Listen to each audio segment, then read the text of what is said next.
Om.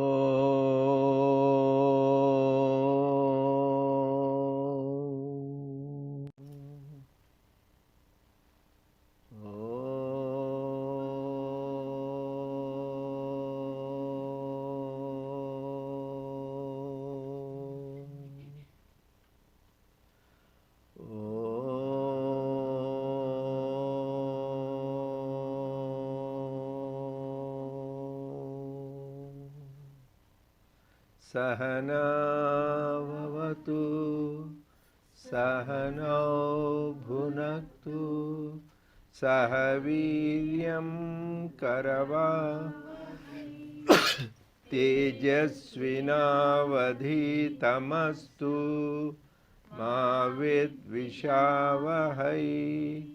Om Shanti Shanti Shanti. May the Lord protect us. May He nourish us.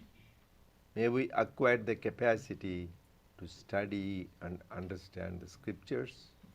May our study be brilliant, and may we not cavil at each other. Om, peace, peace, peace unto us all.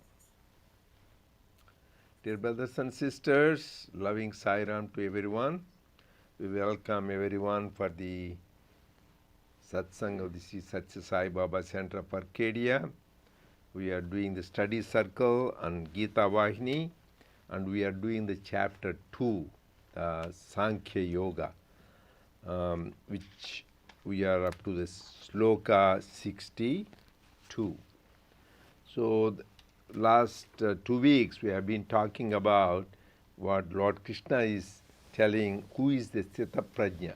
That means who is an enlightened person, right? The goal of life is, what is the goal of life? To realize our divinity, to have self-realization, liberation. That is the purpose of human life. The others are secondary: eating, drinking, sleeping, being merry, having family. Everything else is secondary. The whole purpose of the human life is to realize God, enlighten.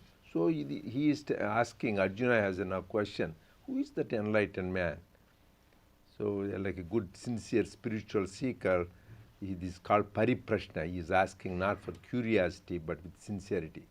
He says, Stithaprajnasya ka bhasha samadhisthasya keshava stitadih kim prabhasheta kim asita vajeta kim. That means, who is this man of steady wisdom, the man who is enlightened, liberated? What is this quality? Kibasha, prabhasheta, how does he talk? And kim asita, how does he sit? That means, where does he dwell? And rajeta kim, where does he move about? That means, how is his behavior, thoughts, words and deeds? You want to know, so that we can also be enlightened. So what are the qualities we should develop? That is the important question. And last week we talked about, these are all at least important. This is any number of times we need to, I said so many great people like Mahatma Gandhi, Acharya Vinoba Bhave, Swami Vivekananda, they all emphasized on this. So these 18 shlokas describing the qualities from sloka 55 to 72 are very important. So what did we talk about? 55? Prajahati yada kaman sarvan partha manogatan atmanyeva atmana tushta stithaprajnasya dochyate. So he gave a definition. Who is this Stithaprajna?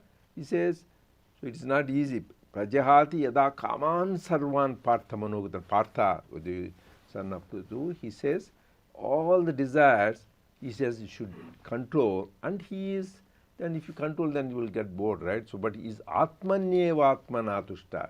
He is very happy within himself. That is called Atma Rama. He is just Atmananda, because the greatest happiness is where? Within ourselves. Blissshit, Anandamaya Kosha. Does anybody remember how much is Ananda compared to Manushya Ananda? We should try to remember. Is there anybody here remembers? We discussed this many times. So, what is Manushyananda? Just we all have one unit of happiness is Manushyananda. So what is Manushyananda is? A man who is very youthful, young. energetic, and he is very strong. He may be young, but he may not be physically strong. And he is very intellectual. He knows all the scriptures and all the shastras and sciences, material sciences and spiritual sciences. And he has got a noble character. You may be, sometimes you may be educated and you may be youthful, strong, but no character. He has great character. And he has got a lot of wealth. Sometimes you are very highly intellectual but no money, so you are starving and you don't properly. So he has got all the wealth possible in the world. And we may have wealth and health and intellect and everything, but no power. But this guy has all the power in the world. Anybody commands, he will be listening. So he has everything. That is the unit of Manusha. And how many people? How many people have it? So he is a young man, energetic, strong, highly intellectual, with great character, all the wealth in the world, and all the power. That is one unit of Manushyananda. This Brahmananda, what he is talking, Atmananda, is 10 to the power of 24. So if you go to Taittiriya Upanishad, anybody who wants to read it, there is a called Anandavalli. Just describes about Ananda. We all think, oh, I'm so happy, I'm in bliss. There is not bliss, there is Manushyananda. Even that, a lot of us don't have. Somebody has money, they don't have power, no youth, like we are lost the youth, no more youth, you all get old. So everything to have that, that is it. This is 10 to the power of 24. That means more than, that is called quintillion. I know about billion. Above billion is trillion. Above trillion is quadrillion. Above quadrillion is quintillion. So that much, so you can't even imagine 10 to the power. So there are different degrees of Ananda. I don't want to go, we talked about Manushyananda, Gandharvananda, Manusha Gandharvananda, Deva Gandharvananda, then Indrananda, Bruhaspati Ananda, Prajapati Ananda. Each one is 100 times more than the previous Ananda. You go on multiplying 100. So then it becomes quintillion, so much. That is Brahmananda. So this person, because all the desires are gone, so he is not sad, but he is in the greatest bliss. That is Atmanyeva Atmanatushta. Then, because he is so happy, what happens? Dukkeshu anudvignamana sukeshu vigataspruhaha vita raga bhaya krodha sthitadher muniruchyate. I am just briefly, we had a good discussion. That means because he is so happy within himself, he is not any sorrows, dukkeshu anudvignamana. He doesn't get agitated by any challenges, troubles or sorrows. He is happy within himself because his happiness not from outside. Sukheshu vigataspruha. Just something nice, pleasure, something comes, he doesn't get excited, jumping around, I'm 9th cloud, 6th cloud, whatever it is, people get, say, are very, very happy. So that is not real happiness, that is the pleasure. I gave the example, we talked about Shuka, how he behaved, and some great people, how Rama is the greatest example. So in the pairs of opposite, Dukkeshu anudvignamana, Sukheshu vigataspruha. Then how do you know what kind of their nature? They have three things. Vita, Raga, Bhaya, Krodha. Sthitadher Muniruchyate. Three things they won't have. Too much with Raga means attachment. They are not attached to anything, too much anything in life. They just play the role. So like Swami is the greatest example of man practicing the love without attachment. He will be playing with a kid, with and just next moment just completely gone, he will be into doing some other major work. So just being involved, loving people, but without attachment. That is the secret of happiness. So he says Vita Raga. And second is Bhaya Krodha. Because these are the problems for all of us in day-to-day life. You will have fear. Fear of, as I said, what are the 5 fears I said? Usually most of us got with. Huh? Fear of death is ultimate. So first, fear of losing youth. Nobody wants to become old, right? Oh, everybody wants to color the hair, put the dentures, put the thing, and just want to look youthful, even though you are really physically, body gets old. There is no, you need to accept the fact. So you try to, that's why God gives first warning. Swami says, you get gray hair around the sideburns because you can see. If it is behind, you may not see. First it appears here, you remember always. Yeah, you see that. Then you go on coloring. Then you can't see, wear glasses. Then your teeth will be problem, put dentures. Then go on, then get knees problem, knee replacement. Then hip problem, hip replacement. You'll become bionic person. Everything is new. The God-given thing is not there. New eye lenses, new things. So this is fear of losing because when you are not the faculties as we get older. And then fear of losing wealth. Sometimes people lose all the things they are accumulated in their life. They lose suddenly wrong investment. Or then lose the health. That is, health is the greatest asset. You lose, you get sickness, chronic or acute illness. So fear of losing your health, and fear of losing your name, and fear of losing your loved ones, your family members, children, parents, thing. And finally, the fear of death. So these are things. So this person doesn't have, because in the definition he gave before, you remember? Asocyan anvasochestam prajnavad. Gatasuna gatasuncha nanu sochanti pandita. The person who is a pandita doesn't grieve about those who are gone or the people who are living. That is the definition. So this man has no bhaya. So he is not worried about it because he knows who he really is. Bhaya krodha. And then also he doesn't get angry. So that is what. So I am going quickly because we discussed all these things. Just summarize, at least we can recollect. Otherwise, as Swami says, it will go into this year and go the other year. That is becomes the story of 3 statues. Does anybody know that? So anybody who wants to tell that? So this is, Swami said that, because what happened is, there was a great king, Swami said, Bhoja. He was very generous. Anybody comes, he will give the gifts people. So he's very honors artists and sculptors and singers and everybody. He was good. So one artist came, a sculptor. He brought 3 statues and get the reward. But they all looked alike. And he says, Your Highness, give whatever each one deserves. But they looked identical. How can each be different? But he had a wise minister. He said, I will solve. He took a wire and put in one ear. It came out to the other ear. He says, this is the lowest kind. Give it $100. Then another one he put in the ear. It came out to the mouth. He says, this is better. You give them $1,000. And the other one he put it and it didn't come out at all. This is the best kind. You can give half a kingdom to this statue. It is so valuable. And Swami Buddha, that is how we will remember better. He says, most of the things is first kind. It goes through one ear and goes through other ear. Swami used to say, Swami gave a beautiful discourse, most powerful discourse I have ever heard. And what did he say? Tell me a few points. Because Swami used to test us when after the discourse, we used to go inside the interview. Some of people, oh, Swami, very good. I used to always memorize what points he said. Because he'll ask, what did you like? So other people fumble because they say it is good, but do you remember the point? So you need to, otherwise it will go one ear and this goes to the other ear. The another one is better. They remember, they read, and they talk about it like we are doing that. We give a discussion, we do that. That is, next one is better. You remember, but you are talking. But the highest ones are those where it goes in their ear, it doesn't even come out. They are just live that, assimilate. It doesn't even come out. That means their life is their message. Like great saints like Ramana Maharshi, Nisargadatta Maharaj, Swami Vivekananda, Brahmananda, so many sages and saints. So their life is their message. So they don't even, their language is language of silence. That is called Dakshinamurti method. Just being in their presence, your doubts will be gone.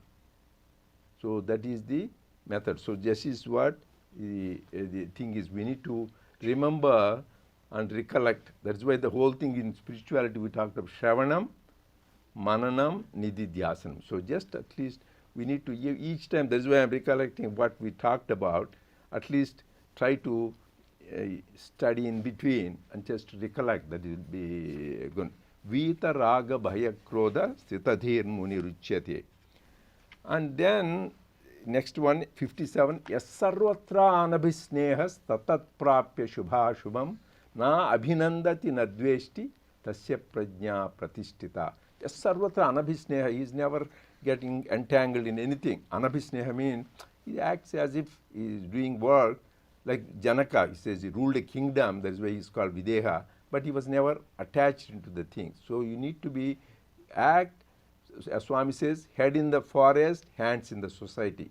So just you should act, but your mind should be always in the realm of God, in the detachment. Yeah, this is all a drama, this is all a show. That feeling you should do. Yes, sarvatra, not sometimes. He says, yes, sarvatra anabhisneha. Always, sarvatra, always.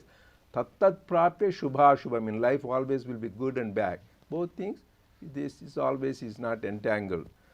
Na abhinandati na dveshti tasya prajna. So he doesn't rebel on that or repulsive, dveshti. Yeah, this is another important thing. Vishaya vinivartante niraharasya deshinaha. Oh, no, before that. Yada samharate chayam kurmo angani va sarvashaha indriyani indriyatyabhyaha tasya prajna pratishtita. He gave a nice example, like tortoise. So we all have senses and sense objects. That is the problem. Right, the God has given, we need to enjoy that. We have the eyes, we have the ears, we have the nose, we have the tongue, we have the speech, and we have touch. These are the jnanendriyas, and then those are the tanmatras. So these things, when it comes, they cause different kind of reaction. So that is what he's giving a beautiful example, Lord Krishna. Yada samhrate chayam kurmo anganiva sarvashakha. Like a tortoise, just as you can see, when there is noxious stimuli, it withdraws its limbs. Similarly, a wise man, so he says, indriyani indriyartebhya tasya prajna pratishtita. Whenever these tempting things come, he withdraws. That is why even in the prayer, the Lord's Prayer in Jesus, in Christianity, Lord, lead me not into temptation. One of the things, Father, thou art in heaven, hallowed be. Don't lead, because these temptations will be all around. Whether temptation will be visual, auditory, or tactile, or gustatory, or any of this kind of distractions will be there. Just you should withdraw from them. So this particularly this bad stimuli, just go away from them. So this is because that will give a subconscious impression. So that is why Swami said even looking at posters and banners which are not good, Swami says you may think, yeah, it is okay, but it will make a subconscious impression when you want to meditate, when you're calmly thinking, those thoughts come to you. And same thing, listening to somebody, negative things, it is there, it will come back to you. So whenever something is bad, right away, leave it. That is just like a tortoise does. Then we said, Vishaya vinivartante niraharasya dehinaha rasavajyam rasopyasya param drishtva nivartate. I said this is a very important shloka. We talked about it, where we said, you may control your senses sometimes. I don't want to eat. It happened. Like the classical is the example of Ayyappa thing. People go, I think 40 days or how many days? 40 days they go, and they watch celibacy, they don't thing, and they're very austere life. But just you finish it, what happened? You release phenomenon. Just you because that is why whenever you suppress senses is very dangerous. They explode after a while, where people can. You should sublimate the senses. That means instead of senses, you use it for the good direction. Eyes, instead of use God's movies or saints or something. You want to listen to the divine stories, good things about God. And you want to talk about God. You want to go to places of worship where they talk about God. That is what it is. Otherwise, they will all leave the impression. These are called vasanas. Vasanas means when you are born, you can see in your own family, 2-3 children will be there. They are born in the same family. Genetics is same. Why does one guy wants to be mischievous, giving trouble, and one guy is so calm, peaceful, he wants to listen. So, so you can see that it is, but you may say, oh, it is genetics. It is the same parents, it is environment, it is the same environment, they are in the same house, but the behavior is different because of the package, previous life, what they went through. Because you start from there. If you do the spiritual life, you will have from childhood that spiritual interest. So you should have that. So that is because vasanas. So we are all born because of our vasanas. So till we have vasanas, we got it up, we'll be going on, born, grow, and then go to school, again get married, then be beaten up, the troubles, again die, again be born, punarapi jananam, punarapi manam. That's the Adi Shankara says. Punarapi janani jathare shenam. So you will go this cycle. But some people, they say they enjoy it. If they enjoy it, is okay, good. But if you don't want to go through that, you need to get rid of these vasanas. These vasanas are very powerful. One time devotee asked Swami how to not to have punarjanma, not to rebirth. You get rid of your vasanas. These things, that means even though you controlled it, at the least time they will sprout. Like we can say we have the weeds we removed from the grass. So we thought the weeds are gone, but when the rain comes, they sprout. Or another great example they say is tree. We cut it out to the things, the roots. But the roots are underneath, and even at 6 months, 1 year, those things suddenly you can see some sapling coming there. So what is the best way to, how do you think you will do? Somebody has to go to the roots, down, and then destroy the roots. I think they do that by special technique. Similarly, these vasanas, how do you get rid of it? They are the roots, because they will come up any time and they can give trouble to even the wise people. We have seen Vishwamitra, how he was deluded by Manaka and then things. So always, even great people who are on spiritual path, they can fall down. So only by param drishtva nivartate, only by the grace of God. That is why we need to deserve the grace of God. We need to intensely pray, like Sri Ramakrishna said, Lord, don't delude me by your world bewitching Maya. Always be alert. That is why Kathopanishad says, spirituality is churashyadara, walking on a razor's edge. Always be alert when the temptations come. I don't want to yield the temptation. So that is what it is. But by divine grace, those vasanas will be gone. They won't even, so people in the beginning, I said, I'm really obliged in Latin America and Europe, they have grown up eating meat.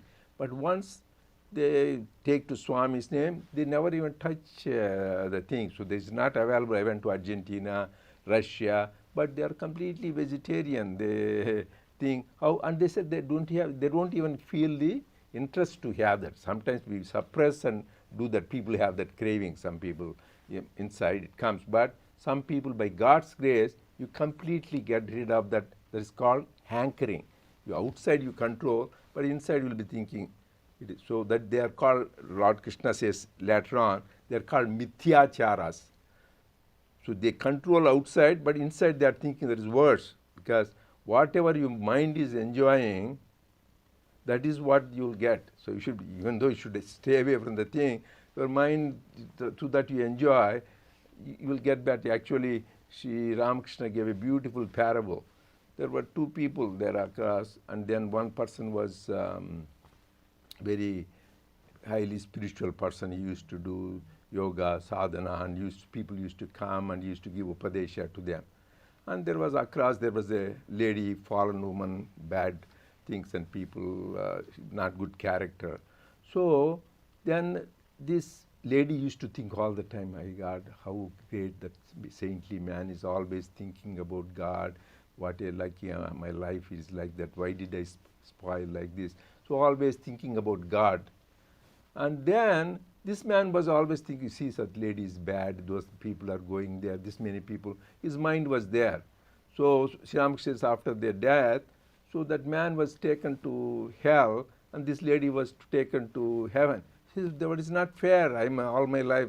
But your mind was, you physically you were doing all that, but your mind was thinking about negative, whereas her body was not doing right thing, but her mind was thinking about God. So that is very important. So what our mind thinks. That is why. Yeah. Go ahead. Yeah, this is well interactive. This is study circle. So just anybody, any comments, questions, please. So I keep listening to the, discourses from various teachers. It's on. Yeah, go ahead. We can see. So from various gurus, I keep listening, and I heard this topic called Atma Sthiti and Manasthiti. So, for example, I gave up meat many years back, but because of the vasanas that I carry either from this lifetime or previous births, still that kind of imprint is going to be there at the on the mind level or on the atma soul level. So when I heard these discourses, what I came to know is sometimes through our dreams we get tested. We get tested like, okay, somebody offers me a meat dish, and if I eat in the dream, that means the imprint is still there for me to work on it. If in the same dream, if somebody gives me the same again later on, and if I say, no, it's wrong, don't do it, or I'm not going to eat, or please don't do it, then I have acquired the capability to overcome that vasana, and I am at a state where I'm putting an end at the soul level and the mind level. So this is one of the aspect.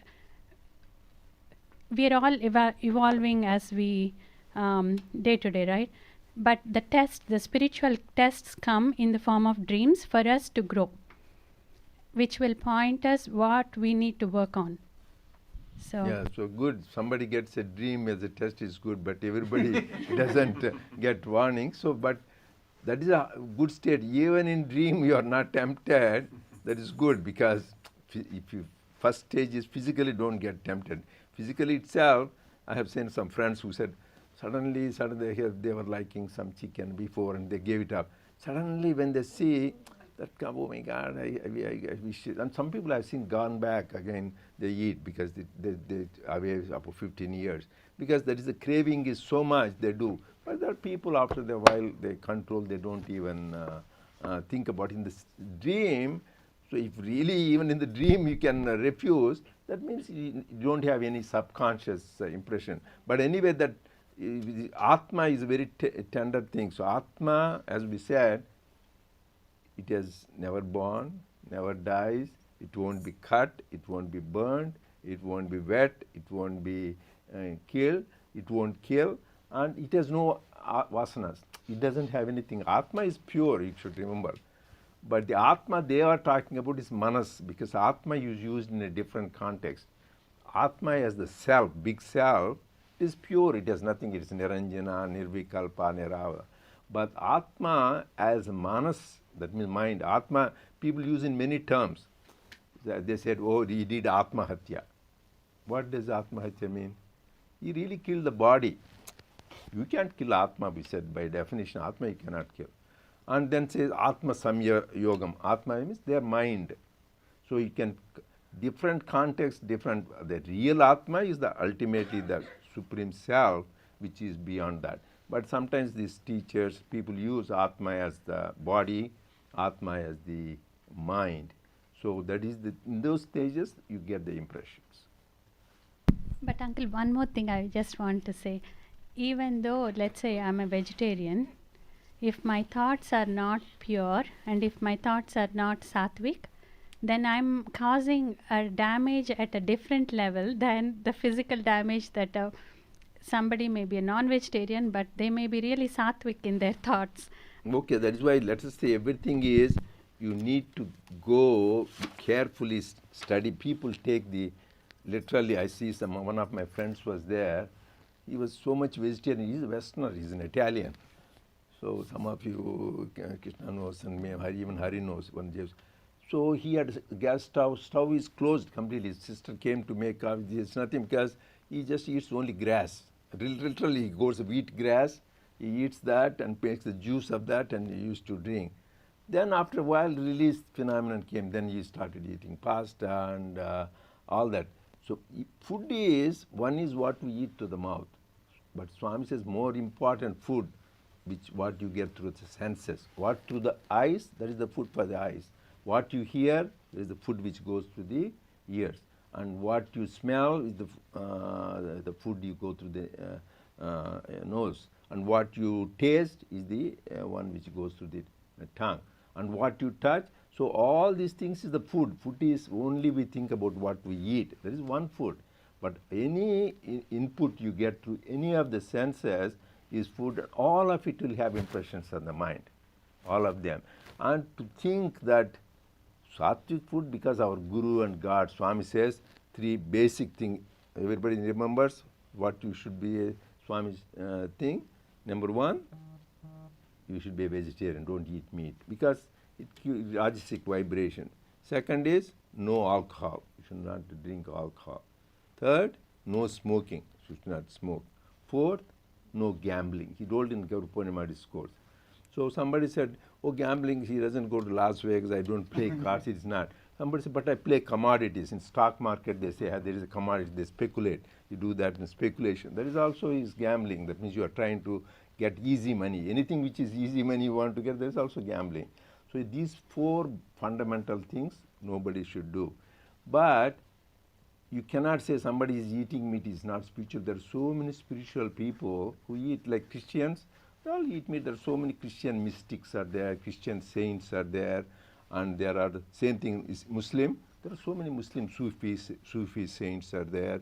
So for them that is eating meat. But for us, the Lord told us, or Swami said, don't. So it is helps us being sattvic. That way Lord Rama ate meat and Yudhishthira. So it is. So but people say don't say that. Then people take and they did. We will eat. For us, Swami said, and in this Kali age, don't eat meat. But there are people, vegetarians who do more harm. There are even devotees, and then the people who eat meat. And similarly, so-called Sai devotees may be more troublesome than people who don't claim themselves as Sai devotees, but they're so good people. I have come across so many loving people, compassionate.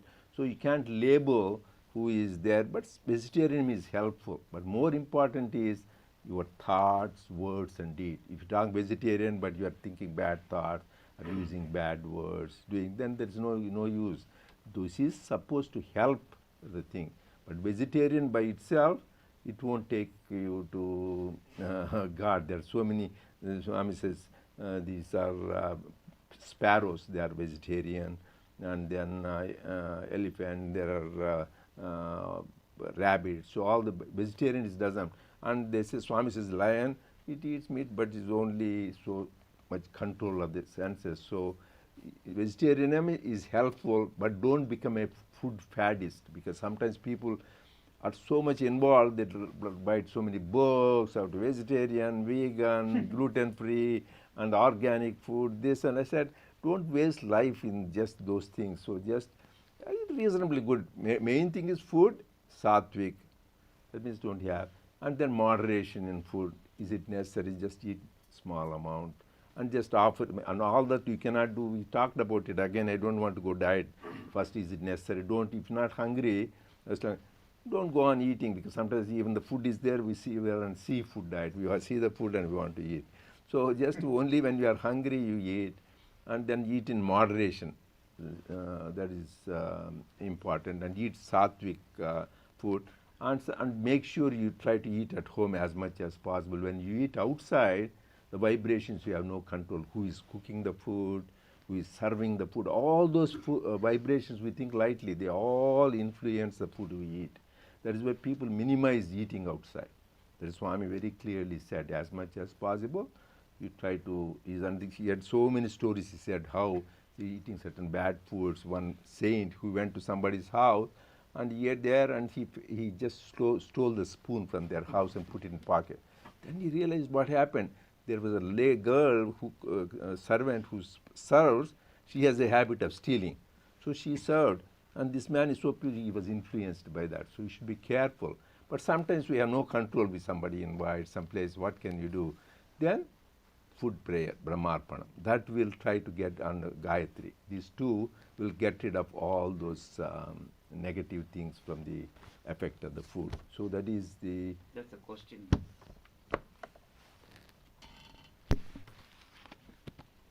Isn't controlling external hankering alone better than not controlling anything at all?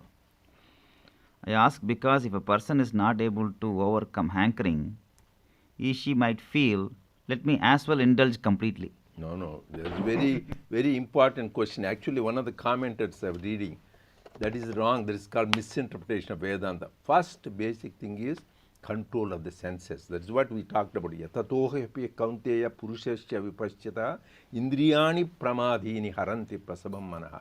These things, turbulent senses withdraw. It is important to control the senses. If you don't control, it's like a wild horse or wild elephant, it will destroy. So controlling is much better than not controlling. So like for example, I want to be still. Instead of going on shaking like that, just being still, that will better. Same thing with the talking, same thing with the thoughts. Definitely, we need to, this is one of the most important spiritual practices, two things. So one is control of the senses, second control of the mind. These are the two basic obstacles for our spiritual progress. Always control the senses, control the mind. These are the fundamental. That is why even Patanjali Ashtanga Yoga, first people start with, oh, I want to do dhyanam. Do you know when is dhyanam? That is the seventh stage. Seventh stage is dhyanam. They point to dhyanam. You cannot do that. First yama, niyama, pranayama, pratyahara, and then dharana, then dhyana, samadhi, and samadhi finally. So people want to go into samadhi in the beginning. You cannot, because did you really practice those first things? Yama, niyama, asana, pranayama, pratyahara. Then you come to that. So that is very important. For his question, control of the senses is very, very crucial. And then you pray for the grace of God, then that hankering also will go away.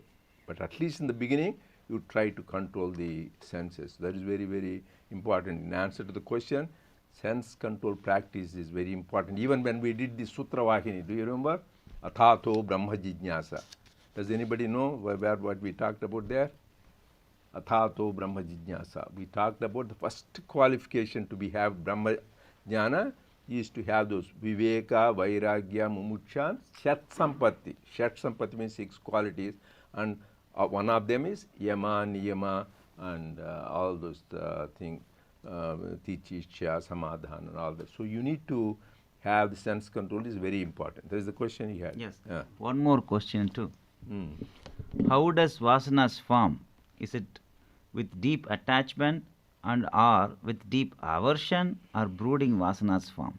No, vasanas, that's why people, so one of my friends, he says, oh, I don't know. So he says, vasana is, no, there's no vasana here. Vasana means there's a smell, they were thinking. No. So that is not vasana. This vasana is what we are talking about, is the tendencies you develop over lifetimes. Because people say bad vasana, good vasana. So that is smell. No, here vasana is lifetime tendencies. Do you know what these vasanas are?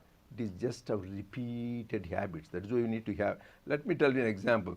So I used to go to my practice to the office. You go in the Baldwin Avenue, and then there's a way, shortcut, you turn one way and go back in the back side to the office. So there's another way, straight you go and then you go. So I had to go, regularly I go, but that day I want to fill up my gas in my car, so I want to go. But so used to go that, I went there. No, I have to go this way, straight in the Baldwin Avenue to get the gas. And again, 3 times I did that. So then I said, that is vasanas. That means repeatedly I did every day that route.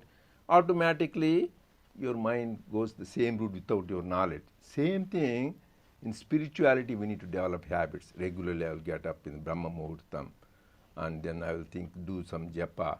I will do some meditation, read some scripture, and contemplate. So just do, whether it is Vishnu Sahasranama, Rudram, or Ashtottari, whatever it is.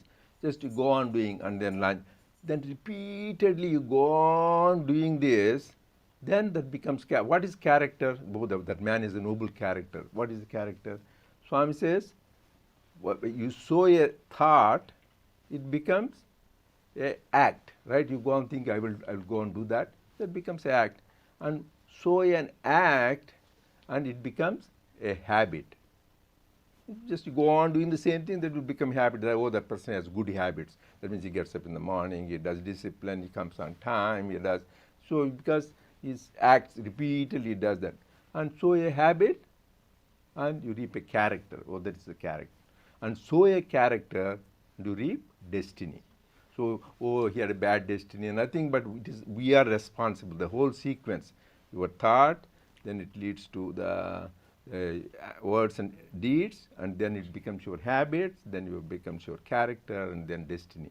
So to take that, you need to have disciplined life. You can see all the great people, they have regimented, I says, some Swamis from the Vedanta Center, I have seen them closely. That people are almost realized, but still they go and regularly sit for meditation in the morning, meditation in the lunchtime, in the evening, habit. That is why even Mahatma Gandhi, you have seen, when even some big viceroy, somebody comes, suddenly he gets up. I said, why are you getting? So his prayer time. He doesn't care who it is. He's my prayer time, my time with God. I have to talk to him.